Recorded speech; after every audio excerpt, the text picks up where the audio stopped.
Hello everyone, hope you're all having a wonderful day. Keegan from the Poke2 here, and today guys we're going to be seeing what is better to farm at Chaos level 50. Is it the Chaos Chambers? Is it the Wheel of Fate?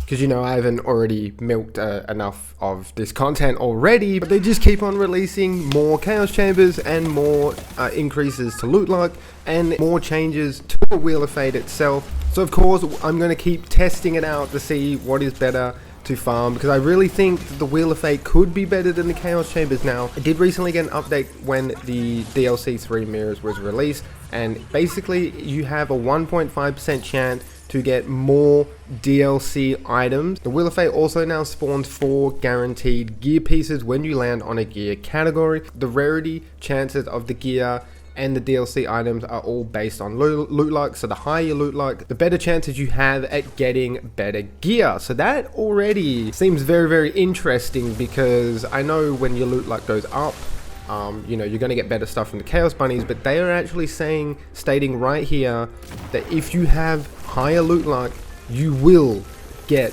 better rarity gear. So that is something to keep in mind. That is something to keep in mind. But let's not muck around. Let's actually see what is better for farming at Chaos level 50. Now we're going to start off with the Chaos Chambers. Now when I do one run of the Chaos Chambers solo, I usually get about 10,000 crystal.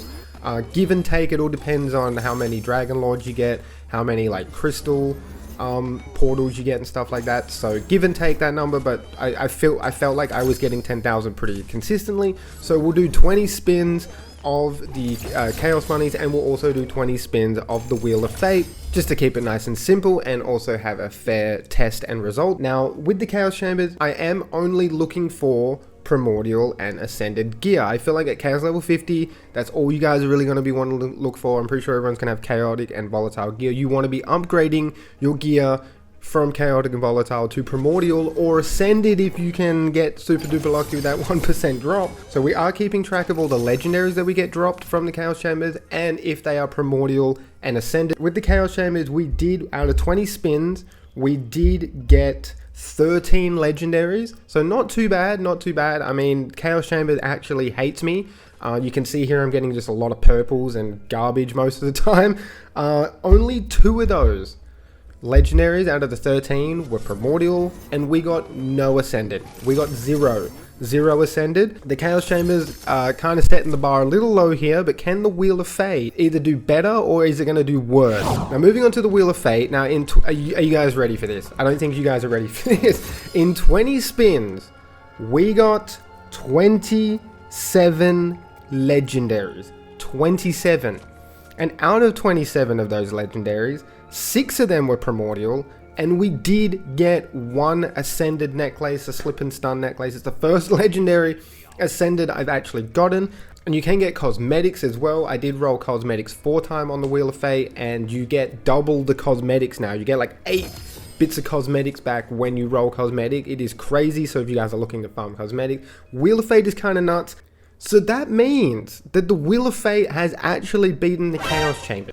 Now mind you, you guys go do a run in the Chaos Chamber, you might get better luck than I did, and same with the Wheel of Fate. You guys could go to the Wheel of Fate, you might get worse luck than I did. But just going off one run of each, the Wheel of Fate is actually really, really good, and it's actually satisfying to spin. I don't know about you guys, I kind of like when it spits out the item. I find that exciting. It's kind of like a mystery. Now also, I know a lot of people probably still would prefer the Chaos Chambers for you know, a reliable farming source, because you can put the crystals into whatever you want, and you can try and get the pieces of gear that you do really want instead of it being random. But with Chaos level 50, I know a lot of people are having issues with doing Chaos level 50 runs.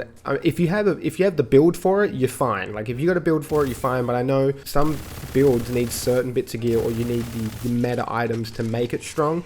So sometimes trying to run through Chaos level 50 to try and get primordial stuff can be a nightmare. The good thing about the Wheel of Fate though is that in the DLCs, DLC 2 and DLC 3, there are some soul, like infinite soul farming methods. I will show them quickly right now. Now the first one is in DLC 2.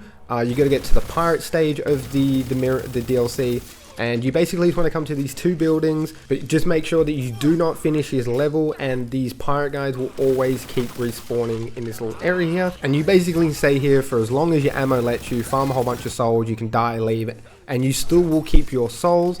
Now the second one is in DLC 3, it's right at the start as soon as you come to the minecart area. As soon as you spawn in, you want to go straight down to the first little lever. I find like this is the best place to do this. And all the scuttles and the big elemental blimps are going to keep spawning in. This is way more intense, way more enemies spawn. I would recommend having something that's really good at dealing with mobs.